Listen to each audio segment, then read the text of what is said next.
الحمد لله رب العالمين والعاقبة للمتقين ولا عدوان إلا على الظالمين. يا ربنا لك الحمد كما ينبغي لجلال وجهك وعظيم سلطانك. سبحانك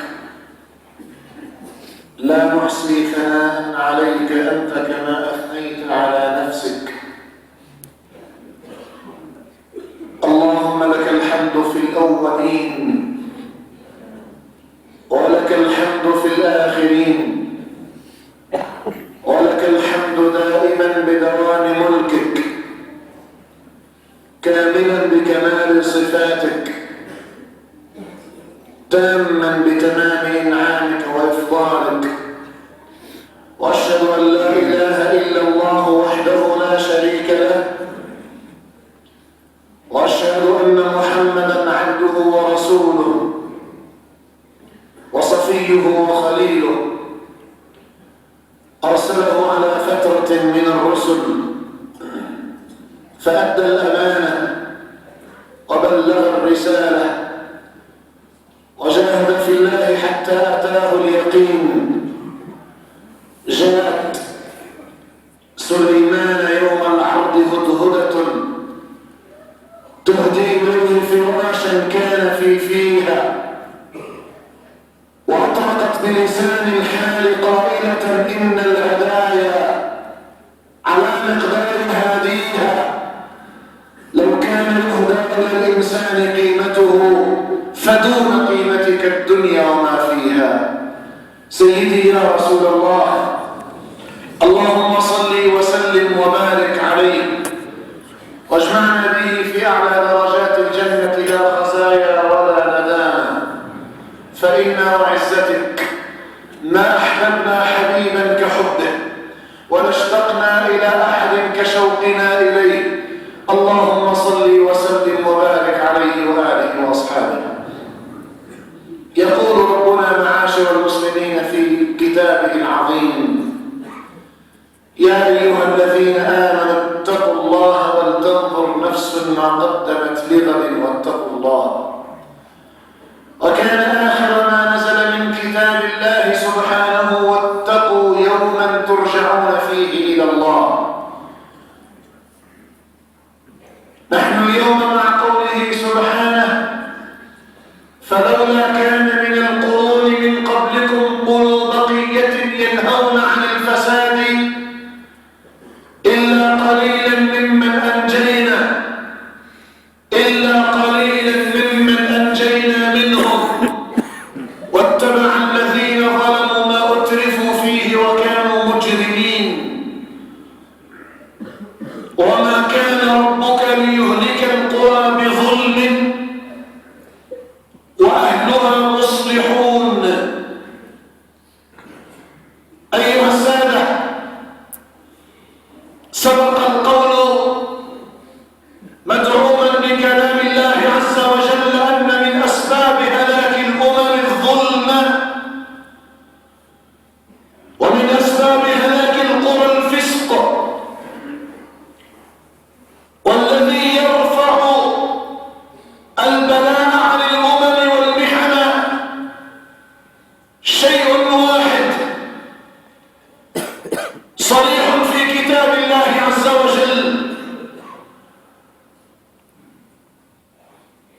فلولا كان من القرون من قبلكم أولو بقية ينهون عن الفساد في الأرض إلا قليلا ممن أنجينا وما كان ربك ليهلك القرى بظلم وأهلها ليس صالحون وأهلها مصلحون. أجل إننا اليوم مع سبب قرآني واضح لا يحتاج إلى إعراب ولا تفسير بيان كالشمس في رابعة النهار. وما كان ربك ليهلك القرى بظلم وأهلها مصلحون. فتعالوا ننظر في أحوالنا وأيامنا، أو مصلحون نحن إذا رأينا فسادا نهينا عنه، أم أننا صم بكم عمي فهم لا يرجعون؟ كيف يرفع البلاء منا وفينا؟ أن تنهى عن الفساد في الأرض وأن تكون مصلحا، لا أن تكون صالحا. فصلاحك لنفسك، صلاتك لنفسك، صيامك لنفسك، حج بيت الله الحرام لنفسك، وهذا أن تكون صالحا.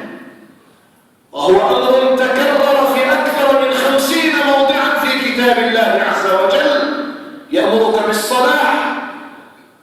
لكن التطور القرآني الذي يرجوه منك لا أن تكون صالحا فقط، بل أن تكون متعد في صلاحك لصلاح غيرك وأن تكون مصلحا. تعالوا ننظر في أصحاب المصطفى، أجل من قلوبكم صلوا عليه. هذا النفر العظيم الذي زكاه القرآن ورضي عنه في محكم التنزيل ما عاشوا صالحين لأنفسهم، بل إن صلاحهم تعدى أنفسهم لزوجاتهم وأهليهم وجيرانهم وحيهم وبيئتهم، بل إن ربعي بن عامرة كان يمزق برمحه المربوط ديباج كسرى في بلاد المدائن ويقول نحن قوم جئنا لنخرجكم من عبادة العباد إلى عبادة رب العباد، ومن ظلم الأديان وجورها إلى عدل الإسلام. لا أن تكون مصلحا بل صالحا، بل أن تكون مصلحا. وما كان ربك ليهلك القرى. قال أهل اللغة لو سألتك صرفت هذه الكأس تقول لا، وعندما تقول لا تنفي عن نفسك الحدث، وهذا عند أهل اللغة اسمه نفي الحدث. لكني ساعة أقول لك سرقت الكأس تقول ما كان لي أن أسرق الكأس، هذا نفي الشأن، وهذا أعظم صيغ النفي في اللغة العربية، أعظم صيغ النفي في اللغة العربية. ما كان لي أن أفعل، قال العلماء، وهو نفي الشأن ويضمن نفي الحدث والإرادة والهمة والاستحالة في فعل الشيء. وما كان ربك ليهلك القرى، مستحيل أن تهلك القرى إذا كان أهلها مصلحون. يستحيل على ربك عز وجل أن يهلك مدينة أو قرية أو بلدا أو أمة وشأن أهلها أنهم مصلحون، لا يرون فسادا إلا وضعوا أيديهم عليه ودندنوا وقالوا هذا فساد وأشاروا إليه فأصلحوه. والناظر في كتاب الله عز وجل يرى مواضع كثيرة لم تأمرك بالصلاح، وقد سبق أنها نافت عن 50 موضع، بل يأمرنا بالإصلاح. لا خير في كثير من نجواهم إلا من أمر بصدقة أو معروف أو إصلاح بين الناس، تعدى صلاحه نفسه فصار مصلحا للأمة كلها. أجل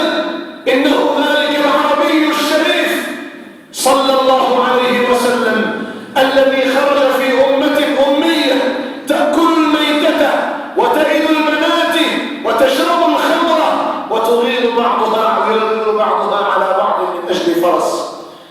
لم يكن صلاحه لنفسه، بل كان صلاحه متعديا لإصلاح المجتمع الذي فسد، المجتمع الذي وصلنا فيه للحضيض. لست ميئسا ولا مقنطا، ولكنه الواقع الذي نعيش، واقع مرير، واقع مظلم أسود يحتاج إلى إصلاح المصلحين. وما كان ربك ليهلك القرى، يستحيل في شأن الله عز وجل أعظم صيغ النفي عن الله أن يهلك القرى وأهلها شأنهم الإصلاح، أهلها شأنهم مصلحون. فلولا كان من القرون من قبلكم أولو بقية ينهون عن الفساد في الأرض، ينهون عن الفساد ويصلحون الناس.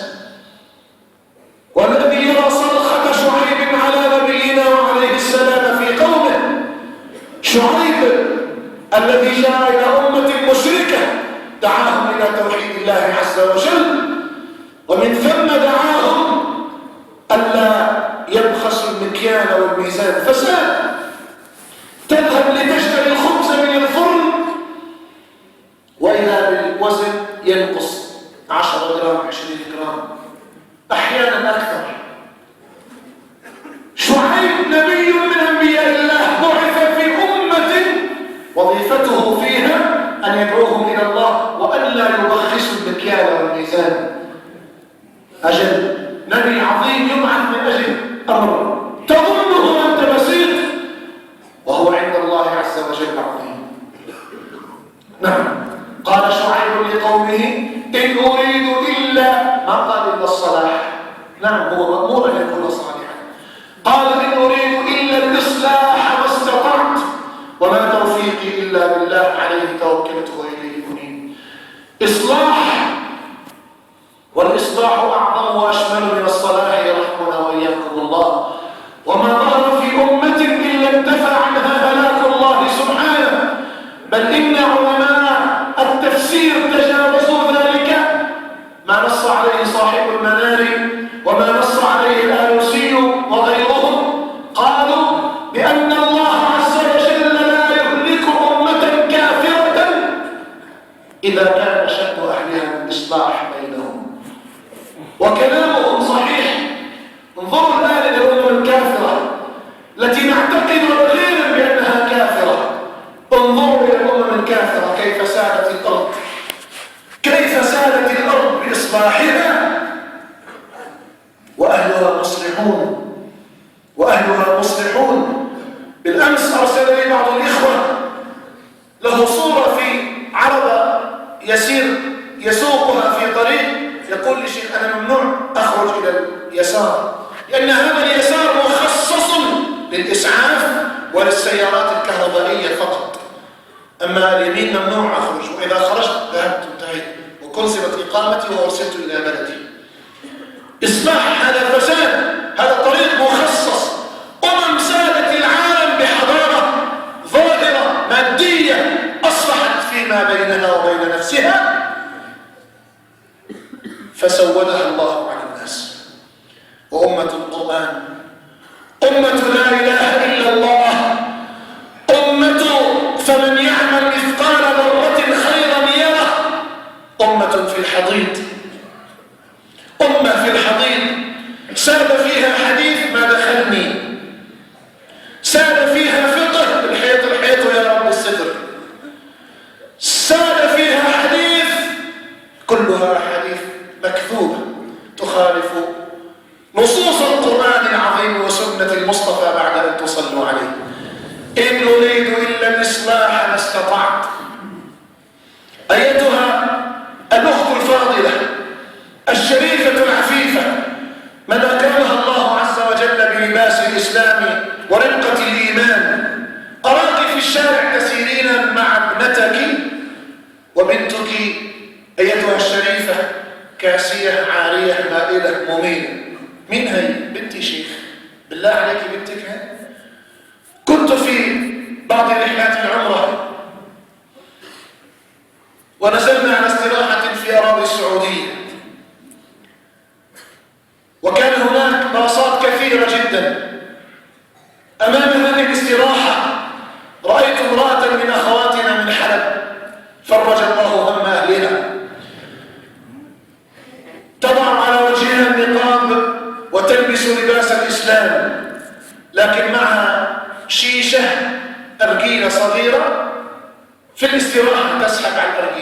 أتيت إليها متقدما، قلت السلام عليكم.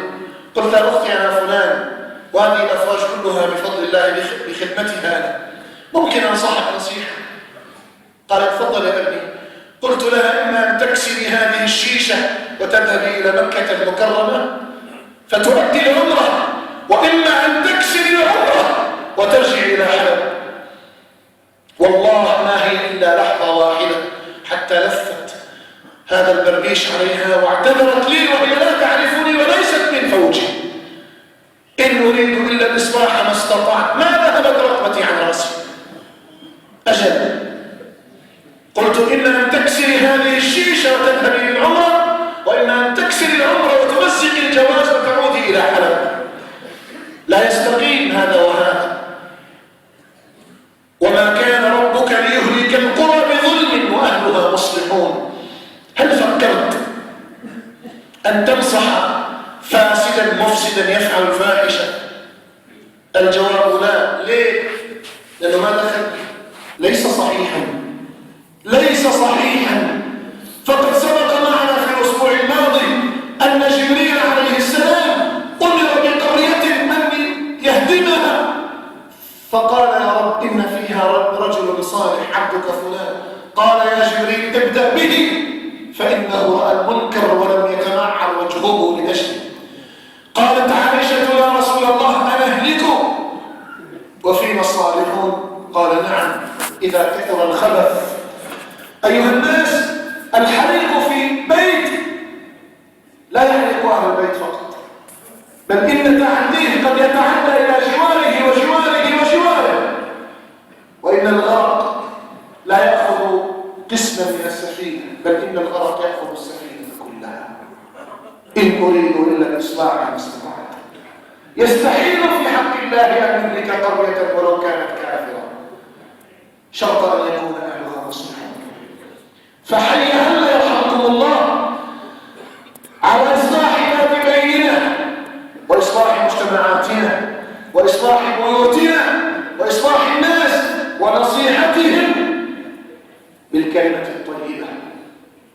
قيل أن بائع خل وبائع عسل يتجاوران في السوق، أما بائع الخل فلا تظهر شمس الضحى إلا وقد أنهى بيعه وأنفق سلعته. بائع العسل يظل عسله إلى الظهيرة والمغرب ثم يبيت عسله في خانه ولا يبيعه. سأل صاحب العسل صاحب الخل لما تبيع الخل أنت وتنفق سلعة باكرة؟ قال لأني أبيع الخل بلغة العسل وأنت تبيع العسل بلهجة ولغة الخل. أجل، نحن مأمورون أن نصلح الناس لكن بالكلمة الطيبة والموعظة الحسنة التي تخرج خبايا القلوب والنفوس الرائقة الطيبة.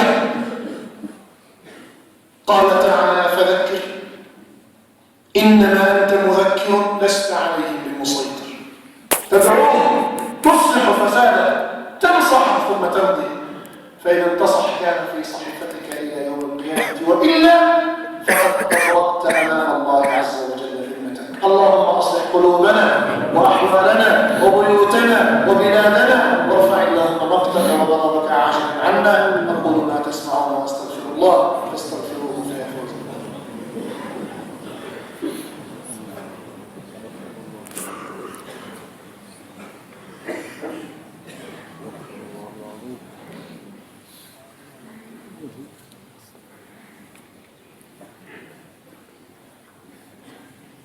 الحمد لله حمدا كثيرا كما أمر، أشكره وهو الذي وعد المزيد لمن شكر، وأشهد أن لا إله إلا الله وحده لا شريك له إقرارا بربوبيته وإقرارا بما جحد به وكفر، وأشهد أن محمدا عبد الله ورسوله خير الخلق والبشر. اعلموا عباد الله أن الله أمركم بأمر عميم بدأ به بنفسه وثنى بملائكة قدسه، فقال ولم يزل قائلا عليما وآمرا حكيما إن الله وملائكته يصلون على النبي يا أيها الذين آمنوا صلوا عليه وسلموا تسليما. اللهم صل على محمد وآل محمد كما صليت على إبراهيم وآل إبراهيم، وبارك على محمد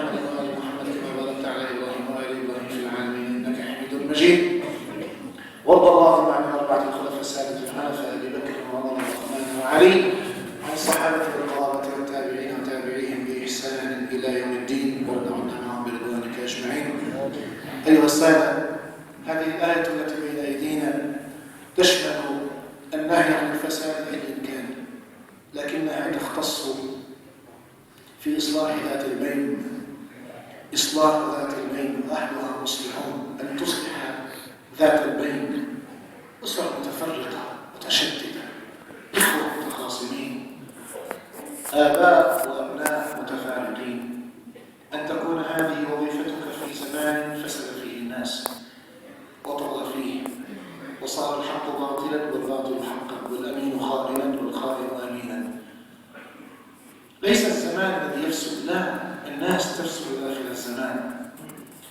أجل، وفي ذلك يقول حبيبكم صلى الله عليه وسلم: ألا أخبركم بأفضل من الصلاة والصيام؟ قلنا: بلى يا رسول الله. قال: إصلاح ذات البين أفضل من الصلاة ومن الصيام؟ قال: نعم. وفسادها الحالقة، لا أقول تحلق الرؤوس ولكنها تحلق الدين. فساد ذات البين، لا أقول تحلق الرؤوس ولكنها تحلق الدين. أجل أن يجعل الله عز وجل على يدك الخير في إصلاح ذات البين. لا تقول أنا لا أستطيع، بلى أستطيع. أن تستخدم لغتك السليمة، جاهك، منصبك، مكانتك، محبة الناس لك، أن تستخدمها في إصلاح ذات البين بين الناس بعضهم ببعض. فإذا رأى الله عز وجل في مجتمع خلية نحن تسير في إصلاح ذات بينها وإصلاح الفساد فيها، فيستحيل عليه جل وعلا أن يهلك هذه القرية وأن ينزل فيها البلاء، وهذا أمر كثير أن يرفع البلاء منا. اللهم عجل برفعه عنا وابدلنا منه أمنا يلامس قلوبنا وأرواحنا برحمتك يا أرحم الراحمين.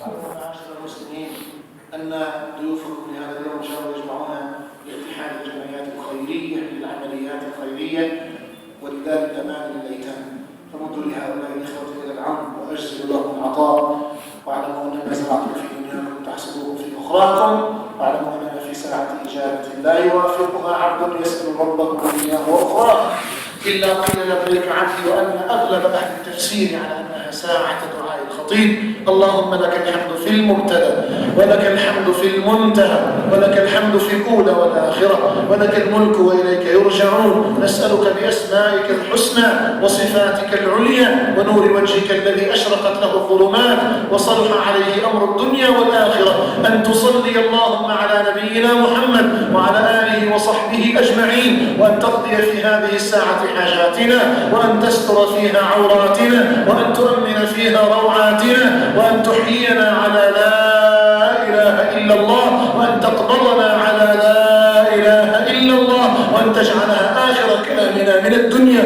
وأول كلامنا في قبورنا، وأن تبعثنا تحت ظلها آمنين مطمئنين. اللهم إنا نعوذ برضاك من سخطك وبمعافاتك من عقوبتك، وبك منك لا نحصي ثناء عليك أنت كما أثنيت على نفسك. إننا وعزة جلالك وارتفاعك فوق عرشك ما عصيناك استخفافا بعظمتك ولا استهزاء بقدرتك، ولكن نفوسنا أغوتنا وشياطيننا أضلتنا فوقعنا فيما نهيتنا عنه، ولا يسعنا إلا عفوك فاعف عنا. اللهم ارفع مقتك وغضبك عنا. اللهم إنا عبيدك بنو عبيدك بنو إمائك، نواصينا بيدك، ماض فينا حكمك، عدل فينا قضاءك. أسألك اللهم بأسمائك الحسنى وصفاتك العليا اللهم أن ترفع مقتك وغضبك عنا. اللهم أبدل أهل الشام من خوفهم أمنا ومن خوفهم أمنا ومن خوفهم أمنا، حتى لا يلامس قلوبنا خوف بعد ذلك. يا حي يا قيوم يا حي يا قيوم يا حي يا قيوم، نسألك أن تنزل شفاءك المبرم العاجل على جميع مرضانا ومرضى المسلمين. اللهم أنزل رحماتك الواسعة على موتانا وموتى المسلمين الذين شهدوا لك بالوحدانية ولنبيك بالرسالة ولأصحابه بالرضا برحمتك يا أرحم الراحمين. اللهم لا تخرج واحدا من بيتك العامل هذا في ساعتنا هذه وقد أقسمنا عليك بحق أسمائك عليك إلا بذنب مغفور وعمل مبرور وسعي مشكور وتجارة لن تبور، يا من لا تضره معاصينا ولا تنفعه طاعاتنا،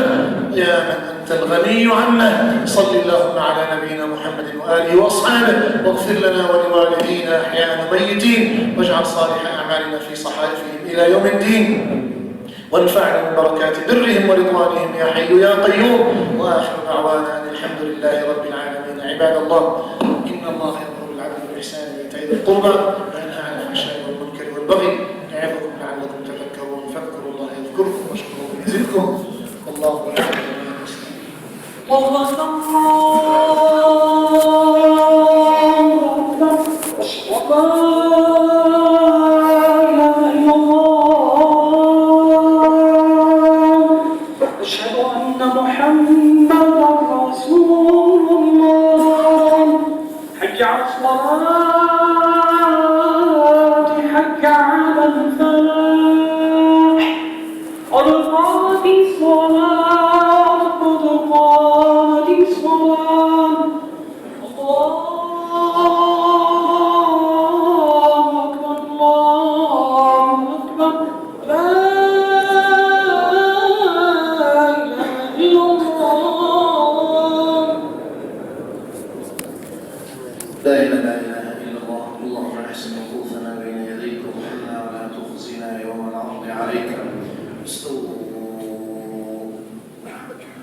بسم الله الرحمن الرحيم.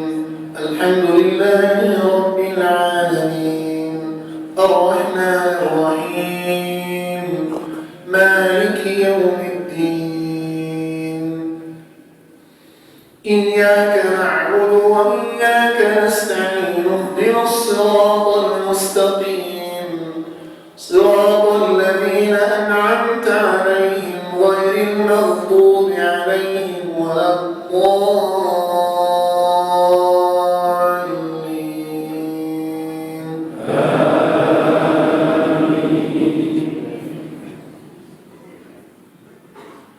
فلولا كان من القرون من قبلكم أولو بقية ينهون عن الفساد في الأرض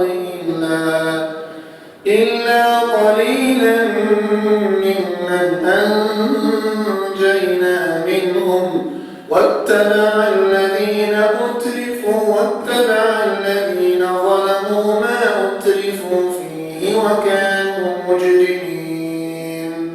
وما كان ربك ليهلك القرى بظلم وأهلها مصلحون، ولو شاء ربك لجعل الناس أمة واحدة ولا يزالون مختلفين.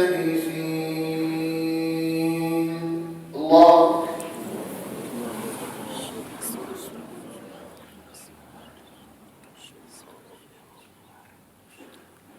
سمع الله لمن حمده.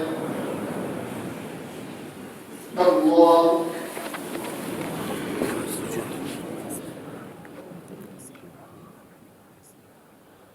الله. الله.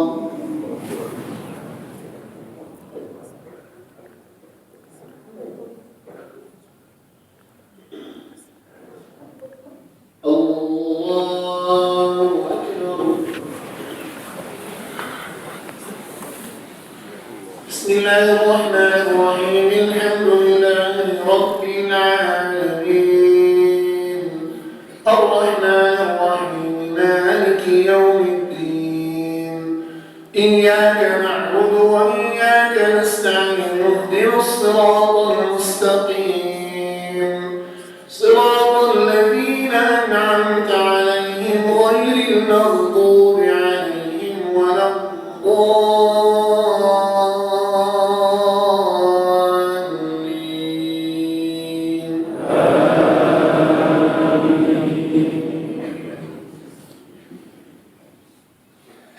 والعصر إن الإنسان لفي خسر إلا الذين آمنوا وعملوا الصالحات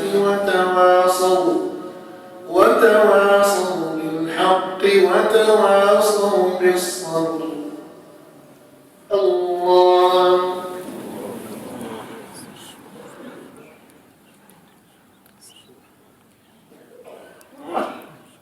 سمع الله لمن حمده. الله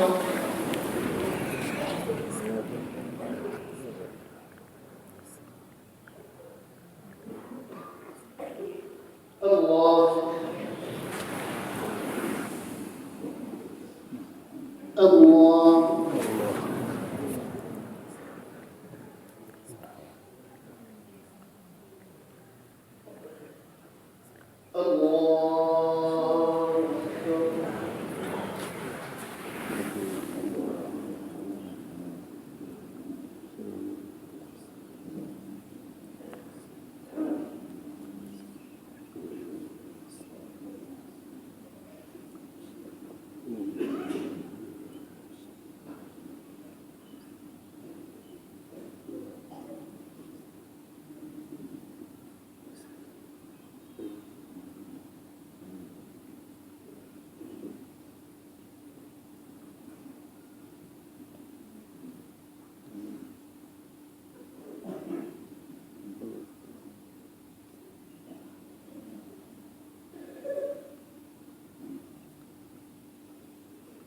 السلام عليكم ورحمة الله. السلام عليكم ورحمة الله.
Thank you.